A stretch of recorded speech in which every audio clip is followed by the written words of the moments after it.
कि माना अनिश्चयता का अंधकार घना है, माना अनिश्चयता का अंधकार घना है, पर उम्मीद का एक दिया जलाना कहाँ मना है, पर उम्मीद का एक दिया जलाना कहाँ मना है। माना सफर है लंबा, माना सफर है लंबा, नहीं बिछे हैं फूल, नहीं बिछे हैं फूल, है कांटों की बेड़ियां, है असंख्य शूल, है असंख्य शूल।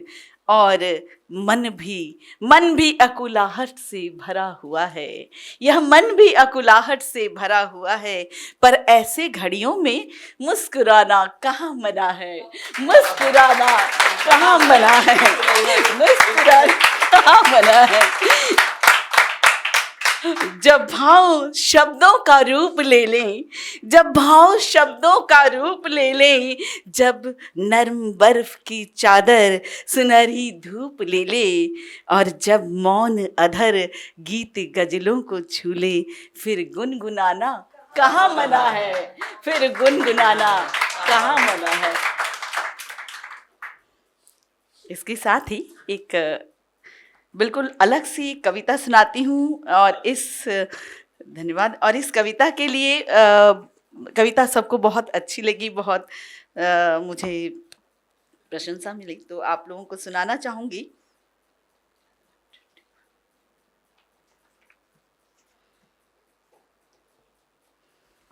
चांद को छूने के लिए बार बार ऊपर चढ़ती हैं, वो जो ज्वार समंदर में आता है और चांद की परछाई एक चांदी के छल्ले से समंदर पर पड़ती है, तो उस सुंदर सुखद पलों का आनंद लीजिएगा। वह पूनम की रात थी, चांद ने भेजा था चांदी का छल्ला समंदर को, चांद ने भेजा था चांदी का छल्ला समंदर को, यह उसकी प्यार भरी पहली सौगात थी, यह उसकी प्यार भरी पहली सौगात थी। मुद्दतों बाद प्यार पाकर समंदर भी मानो बेताब था, मुद्दतों बाद प्यार पाकर समंदर भी मानो बेताब था। अमावस की लंबी काली रातों के बाद, अमावस की लंबी काली रातों के बाद, चांद की जस्तजू से मानो शादाब था, चांद की जस्तजू से मानो शादाब था। जस्तजू मुलाकात, चाहत, और शादाब पुलकित था। कभी चांद बादलों में छुप जाता, कभी चांद बादलों में छुप जाता, कभी समंदर उसे मनाने लहरों को लेकर आता, कभी समंदर उसे मनाने लहरों को लेकर आता, और यूं ही प्यार की आंख मिचौली चलती रही, रात रफ्ता रफ्ता ढलती रही, और रात रफ्ता रफ्ता ढलती रही। कब आफताबे नूर हुआ, सूरज की रोशनी फैली, कब आफताबे नूर हुआ, चांद भी अब नजरों से दूर हुआ, चांद भी अब नजरों से दूर हुआ, पर समंदर तो बेखबर था, पर समंदर तो बेखबर था, क्योंकि आज चांद जो उसका हमसफर था, क्योंकि आज चांद जो उसका हमसफर था। पर चांद को तो जाना था, पर चांद को तो जाना था, कहीं वादा जो निभाना था, कहीं वादा जो निभाना था, चांद का दीदार न अब मयस्सर था, चांद का दीदार न अब मयस्सर था। सुबह हो चुकी थी, सूरज की रोशनी फैल चुकी थी, खामोश लहरें थी, लहरें थी खामोश, उन लहरों में न अब खुमार था, उन लहरों में न अब खुमार था। समंदर तो अब बेनूर बेजार था, समंदर तो अब बेनूर बेजार था। हाँ शायद फिर से उसे पूनम की रात का इंतजार था, पूनम की रात का इंतजार था, पूनम की रात का इंतजार था। बाद मुद्दत के जब देखा उनको, बाद मुद्दत के जब देखा उनको, जैसे बेताब दिल को करार आ गया, जैसे बेताब दिल को करार आ गया। आरज़ू के गुल मुस्कुराने लगे, आरज़ू के गुल मुस्कुराने लगे, जैसे गुलशन में मानो बहार आ गया, जैसे गुलशन में मानो बहार आ गया। जो द्रौपदी का चीरहरण प्रसंग था, उस पर आप लोगों को उस महाभारत के उस महासभा में, उस काल में ले जाती हूं। मेरे संग चलिए। दुर्योधन का यह निर्देश सुन कि दुशासन, जाओ दुशासन, द्रौपदी को खींचकर इस सभा में ले आओ और निर्वस्त्र कर उसे मेरी जंघा पर बिठाओ, निर्वस्त्र कर उसे मेरी जंघा पर बिठाओ। यह निर्देश सुन दुशासन द्रौपदी को केश पकड़कर खींच लाया, द्रौपदी को केश पकड़कर खींच लाया। शीश झुकाए बैठे थे पांडव, शीश झुकाए बैठे थे पांडव। द्रौपदी के रक्षार्थ कोई न आगे आया, द्रौपदी के रक्षार्थ कोई न आगे आया। थी वह रजस्वला, एक वस्त्र में लिपटी थी वह नार। न देह पर था कोई आभूषण, न साज न श्रृंगार, पर उसके अनुनय का कुछ भी न असर हुआ दुशासन पर। चुप थे सभी गुणीजन सभासद, किंचित मात्र न असर हुआ उनके मन पर, किंचित मात्र न असर हुआ उनके मन पर। एक सती का चित्कार गूंज रहा था भरी सभा में, और पूरा कुरुवंश घमंड से चूर था सत्ता के अहंकार में। कैसी द्यूत क्रीड़ा थी कि एक नारी को था दांव पर लगाया।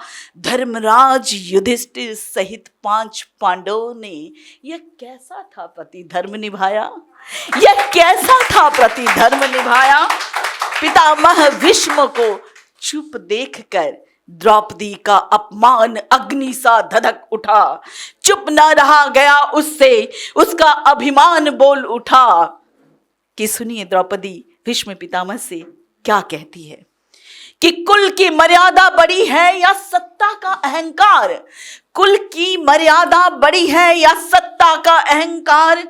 आज आपसे है आस मुझे हे पितामह, करिए इस प्रश्न पर विचार, करिए इस प्रश्न पर विचार कि क्या आप इस अपमान के भागीदार नहीं, क्या आप इस अपमान के भागीदार नहीं, क्या आपको मेरा यह अपमान स्वीकार नहीं।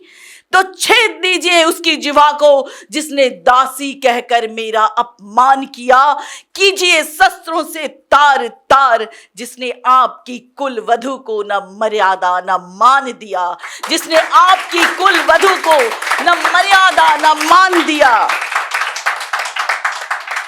शास्त्रों के ज्ञानी कुरुवंश के पितामह, किस शास्त्र में लिखा है, किस शास्त्र में लिखा है कि जब स्वयं पति हार जाता है तो पत्नी को दांव पर लगाता है, तो पत्नी को दांव पर लगाता है।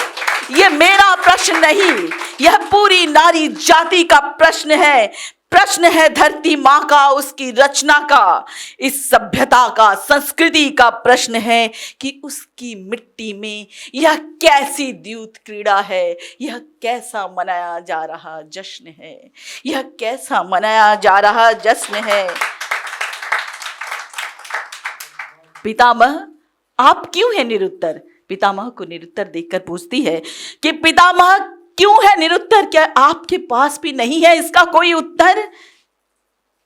यह प्रश्न है देश के भविष्य का, यह प्रश्न है उसकी मान का, मर्यादा का, पूर्वजों को दी हुई शिक्षा, संस्कृति, सभ्यता का। पति यदि पत्नी पति की संपत्ति है, यदि पत्नी पति की संपत्ति है, मुझे तो वो जुए में हार गए। और यदि पत्नी पति की संपत्ति नहीं है तो मेरी अनुमति के बिना कैसे कैसे मुझे दांव पर लगा गए, कैसे मुझे दांव पर लगा गए। द्रौपदी के चित्कार से गुंजित था सभागार, द्रौपदी के चित्कार से गुंजित था सभागार, पर मौन थे सभी पांडु पुत्र। मानो पूरी सभा थी लाचार, मानो पूरी सभा थी लाचार। आज शब्दहीन थे, आज शब्दहीन थे धृतराष्ट्र विदुर द्रोणाचार्य। निर्लज्जता का हो रहा था नग्न नृत्य, और मौन देख रहे थे सभी आर्य, और मौन देख रहे थे सभी आर्य। तब उससे रहा नहीं गया और वह मुड़ी अपने पतियों की ओर और क्या कहती है, सुनिएगा। एक घायल सिंहनी की भांति दहाड़ उठी, एक घायल सिंहनी की भांति दहाड़ उठी द्रौपदी और कहती क्या है, सुनिए कि धिक्कार है पांडु पुत्र तुम्हारा, आज तुम सबने अपनी मर्यादा के साथ साथ मुझे भी हारा। मान तुम्हारा क्या जग में जब मेरा सम्मान नहीं, मान तुम्हारा क्या जग में जब मेरा कोई सम्मान नहीं। क्या पूर्वजों की दी हुई शिक्षा का नारी का कोई आत्माभिमान नहीं, कोई स्वाभिमान नहीं। कहकर उमड़ चली उसकी अश्रुधार, कहकर उमड़ चले अश्रुधार, भूल गई वह संपूर्ण संसार।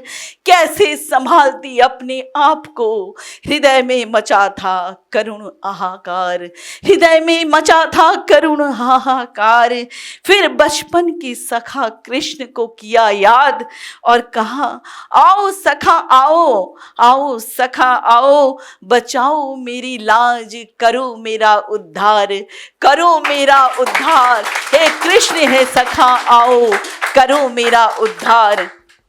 तभी अदृश्य शक्ति का जैसे हुआ साक्षात्कार, दुशासन के सारे कृत्य हुए निष्फल, हुए सारे दुष्कृत्य बेकार। क्षण भर में चीर का अंबार लग गया, क्षण भर में चीर का अंबार लग गया और दुशासन साड़ी खींचते खींचते वहीं ढेर हो गया, वहीं ढेर हो गया, वहीं ढेर हो गया।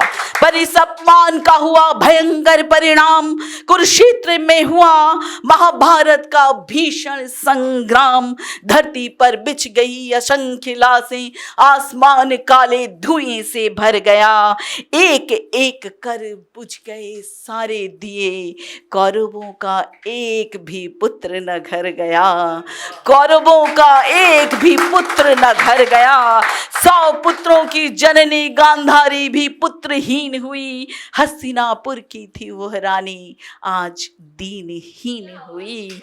हस्तिनापुर की थी वह रानी, आज दीनहीन हुई। स्वार्थ और वासना से लिप्त कौरवों का नाश हुआ, स्वार्थ और वासना से लिप्त कौरवों का नाश हुआ। धर्म की हुई जीत, अहंकार और दंभ परास्त हुआ, अहंकार और दंभ परास्त हुआ। इस तरह धरा पर जब जब अधर्म का नाश छाता है, तब तब होती है जीत सत्य। अगर आप ये वीडियो YouTube पर देख रहे हैं तो हमारे चैनल को सब्सक्राइब करें और बेल आइकन को दबाना ना भूलें। अगर आप Facebook पर ये वीडियो देख रहे हैं तो हमारे पेज को लाइक करें।